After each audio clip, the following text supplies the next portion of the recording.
Welcome to Hello Church. I am Wade Bearden. And I'm Justin Trapp, and today we're going to be talking about how to encourage generosity at your church. Yeah, it's a tough topic to explore giving and to talk about money, because if you were to make a caricature of a pastor, Right. people would have like little dollar bills coming out of his wallet and his pockets. Yeah, buying new helicopter blades and stuff. Yeah, so from the televangelists we've seen throughout the it's news not over the easy. years. No, It's not easy at all, and so you have to be graceful when you do it. But it's important to talk about money. So we're going to be discussing that today, and hopefully it'll give you some tips as you think about how to discuss generosity in your church and how to preach about money and giving and greed. Yeah, so I think we have a few tips and insights that may help you. We've done some studies and some research at Ministry Pass, and one of the things we've realized in talking with pastors is a lot of pastors don't like talking about money. And so, therefore, they don't prepare a lot when it comes to talking about money, or for instance, you have a giving moment during your church. A lot of times, nothing is prepared for that. And so, hopefully, some of these best practices and insights and tips can help you be better prepared and walk into those moments with confidence, knowing like, hey, it's okay to talk about money in the church. Jesus talked about money a lot, actually. Yeah, and that's actually our first point, and it's don't be afraid to talk about giving and generosity.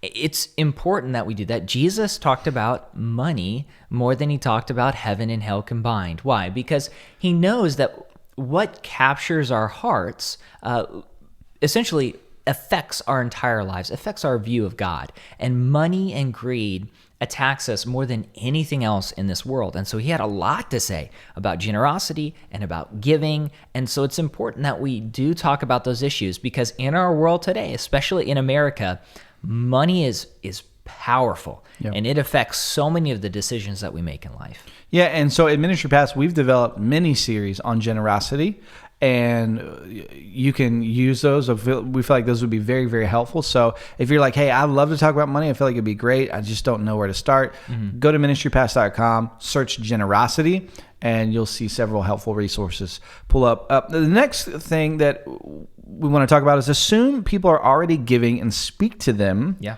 As that way. So project what you want to attract. I have a story. So when I was doing commercial photography, I was in transitional season outside of vocational ministry. I was involved in a lot of marketing. I was doing a lot of commercial photography, and on my website, I had all my portfolio on the site. And I hired a consultant to come in, and I said, "Hey, help me, get better at this. What do I need to do?" And he said, "Well, for starters, I took a look at your website, and I noticed that you have a portfolio of weddings and a portfolio of UFC fighters.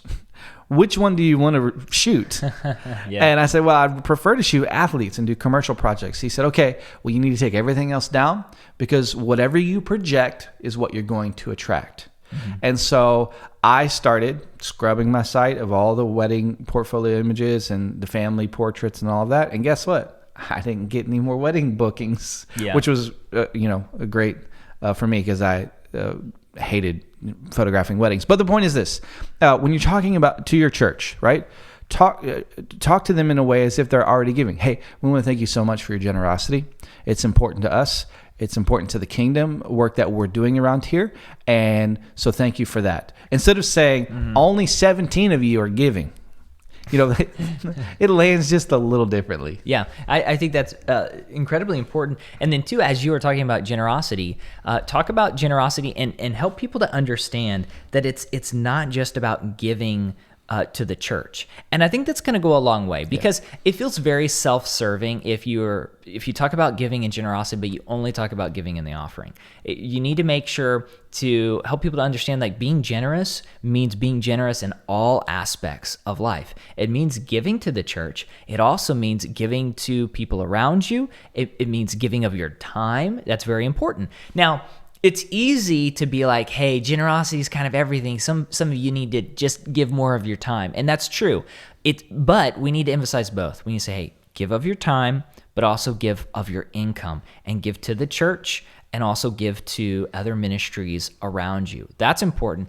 And then as a church, you need to make sure to be very open and honest with your people about where the money goes and set aside money to go outside of the church. So benevolent funds for people in the church, benevolent funds for outside the church, also missions organizations. And let people know that. Say, when you give to us, you make all of this happen. But as a church, we're committed to helping our community and serving our world and spreading the love and the message of Jesus. And so a certain portion of our funds goes to do that outside the church's walls. And to be honest, Wade, I think a lot of churches do that, but they never share it, right? They don't share those stories. And let me say this, generosity is contagious. It is a great leadership quality to bring people alongside that journey and help them realize the power of generosity. How many times have we seen in the news, right? Someone paid for someone's meal at Starbucks, and then 72 customers later, it finally stopped. Like, people just kept paying it forward, right? Because generosity is contagious. And so if you can bring your people into that, into those stories, into that arm of generosity, chances are they're going to be inspired by that, and they're going to want to become even more generous, or maybe they don't give it all, but just seeing that example led out is going to cause them to be generous and start giving. Yeah, and here's another point that somebody brought up to us as we were preparing for this episode. They said there are a number of churches that will tithe their budget. Yep. So they'll take 10% of everything that comes in and they'll give it away. And I know it's difficult because as a church, some of you might just be struggling to make ends meet. But if you can, I would start immediately, even if it's just a little bit, start designating some of your budget to go outside and work your way to 10%. And that's the same thing that as a pastor, I tell my people. So there are people in my church and I say, hey, I know that you're trying to pay your bills and it is difficult. What can you begin to designate to other people and to the church, and praying that God will continue to provide. And we see that happen all the time. And I think churches need to consider that and work towards that as well.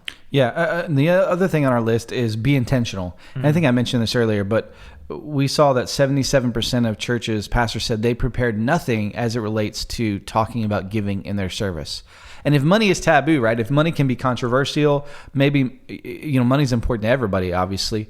But if we're not prepared when we're talking about generosity, when we're talking about money, I think we're more apt to not be as clear as we want about what the Bible says, about what our church is doing.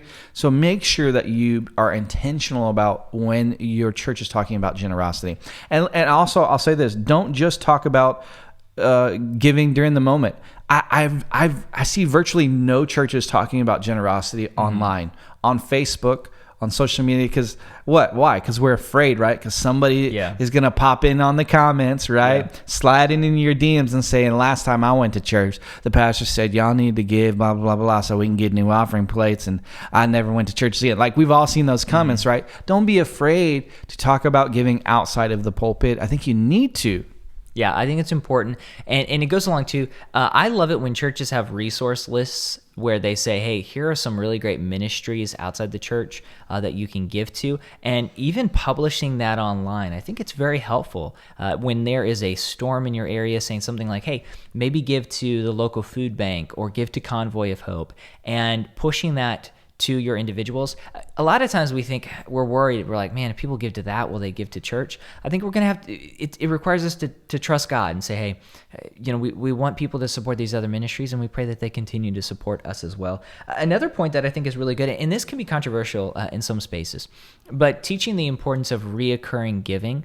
And I know that there's something really beneficial about a person physically going to church and dropping an offering envelope into the plate. There's something about that I think is important. But I think there's also an opportunity to help people when it comes to giving when we give digitally. And reoccurring giving, I think, is important too. Because what we say is, hey, your first fruits, before you do anything else, plan and say, this is a part of my budget, this is what I'm giving, and schedule it.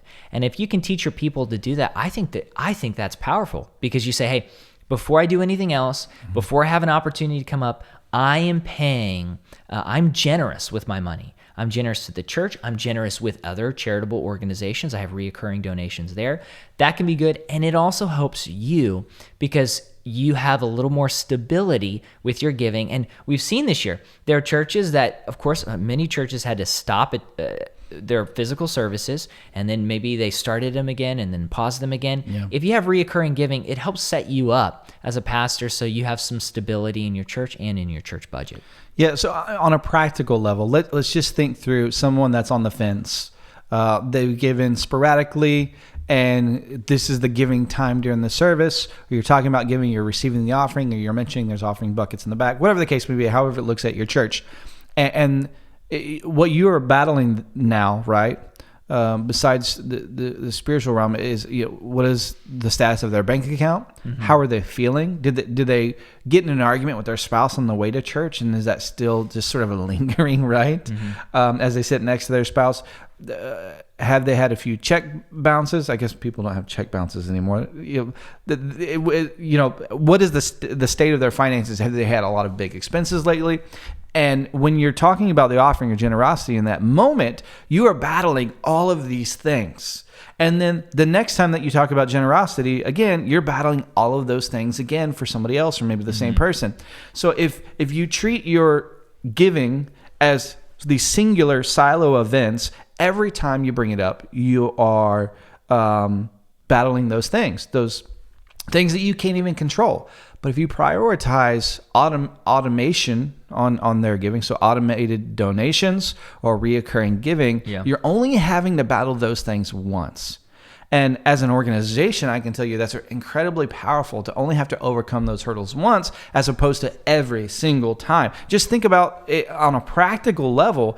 It's going to stabilize your finances. So predictability creates stability as it relates to your automated giving. And so I think if you can have a focus on that, maybe you're not doing that all the time, but maybe a season where you're highlighting people that are giving on a reoccurring basis. Again, you project what you want to attract. I think that's going to create a lot of stability for a lot of churches. Because, let's be honest, I think the Rocket Company did it several years ago, but it was a study. It was like 86% of churches or something. I may be getting it right, but I'm close. Did not meet their budgets every year. And so if most churches are not meeting their budgets every year, you have to think, what can create some more predictability and stability in our organization on a financial level? Maybe we should look at automated giving. And again, I understand your point about there's something of the physical act of giving in the offering bucket. But the way that money changes hands now has really changed the past 20, 30 years. The way that we receive the offering in a lot of ways has remained the same, and maybe it always will, and maybe it should. But I think there's a need for both. Yeah, and I think too, you can create opportunities where when people give online or they have a reoccurring donation, you can send them a short devotional and you can reinforce the spiritual practice of generosity. Because sometimes when things are reoccurring, we kind of forget about them. Remind the people, hey, what you're doing, you might not think about is important. And so I think that can be a special moment and an opportunity as well. And then the last point that we want to make, and we've talked a lot about showing grace when we talk about money. We talked a lot about the importance of encouraging people, but there are times when you might need to challenge people, and you do this with truth, but you also do it with grace. Jesus challenged people when it came to money, and so think through how that works and how you can do that in a way that shows love and that shows care to the people around you and the people in your congregation. So think through that. I was reading this book by Timothy Keller, and it's this great point. He said, he's had people come to him for counseling about a host of issues, right? So if someone's dealing with lust or with anger, they understand, hey, like I've got a problem. He said he never had anybody come to him and say, I have a problem with greed. And so that's something that people, we struggle with. We really do struggle with that. At the same time, many times we don't realize it. So you need to make sure that money does not take a hold on your people in a way that can damage their life. So sometimes you do need to challenge them. Now, like I said, you do that with grace, but sometimes there is a challenge involved. So be calculated in how you do that, but make sure you follow the example of Jesus. Well, and I think it goes without saying too, but we're not challenging people every week, right? Sometimes we're encouraging them, sometimes we're inspiring them, sometimes we're challenging. And we're thanking them, because it doesn't need to feel like it's an infomercial every single Sunday. Yeah. Right? I think some Sundays, instead of saying, making the case for giving, you just say, hey, you guys have done so much. Check out this picture of what we were able to do with your money. And so to be calculated with that, and it goes back to what you said, plan ahead. Most people don't plan ahead for that offering time. And it just, that it can get just sort of all over the place, and it takes up a lot of time too. It's like a 10, 15, 20-minute mini sermon. And in the church that I grew up, it was very unorganized, and I felt like the pastor used the opening the windows of heaven illustration. Once a month, we had the window out there with the corn inside the window, and he opened the window, and all that. Okay. Don't do that. I mean, maybe once, but not every. I hope these are helpful to you.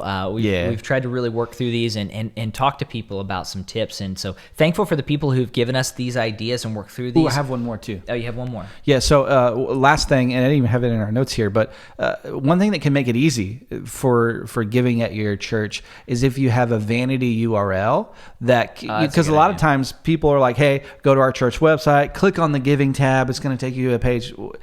If possible, right? If possible, create a vanity URL, meaning buy a URL that's associated with your church, and then have it forward to your giving page, because most of your giving pages anyways is on some sort of subdomain. I know a lot of people use PushPay or Tidely or Subsplash or Rebel Give, and a lot of times when they're clicking on the link, it's actually taking the users to the protected page.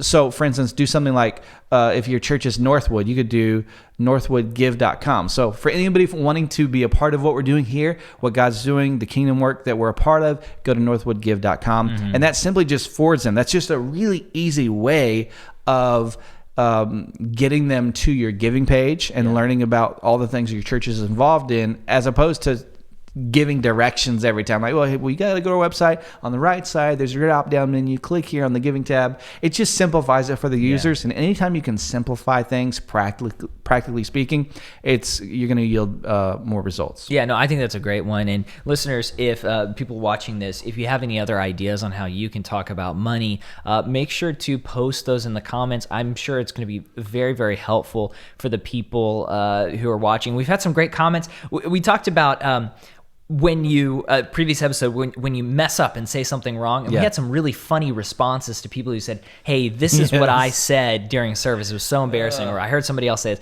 So we love it when we get your feedback. Put some feedback in this channel, and if you have a friend you think could benefit from this, make sure to share that episode with them, whether it's on social media or maybe just emailing them the link. And also subscribe to us. If you're watching on YouTube, ring that bell. You can do that. It's very easy. On Stitcher or on Spotify or iTunes, you can subscribe and get all of our episodes every single week. Yeah. Last thing. I have one more thing. I keep forgetting. Okay. We did develop something at Ministry Pass that we believe could be very helpful for you.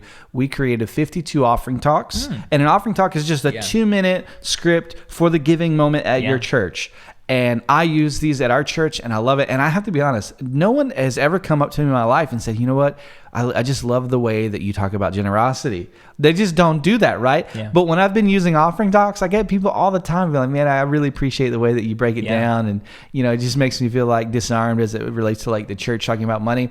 I love this product. It's not just a product that we've created that's out there in the wild. We actually use this product personally, and everyone that I know that uses it loves it. It's called Offering Talks. You can go to 52 Offering Talk, 52offering talks.com and check that out. It's like $2 a week or something for the year, and you get all of those downloaded, and it's amazing. Check it out. It's going to help. Yeah, and you can pass it to a deacon or an elder or a youth pastor and say, hey, this is the talk that I want to go through. You don't have to be doing the giving moment anymore, Pastor. I know you don't like talking about it. Make someone else do it. You can actually give them the resource to do it and to do it well. Yeah, that's very helpful. Next week on our next podcast episode, we're talking about changing sermons last minute to speak into cultural events or current events. So that's going to be a good episode. Make sure to tune in to that. Like we said, rate us, subscribe to the podcast, 5-star, and share this with a friend. And we'll see you next time here on Hello Church.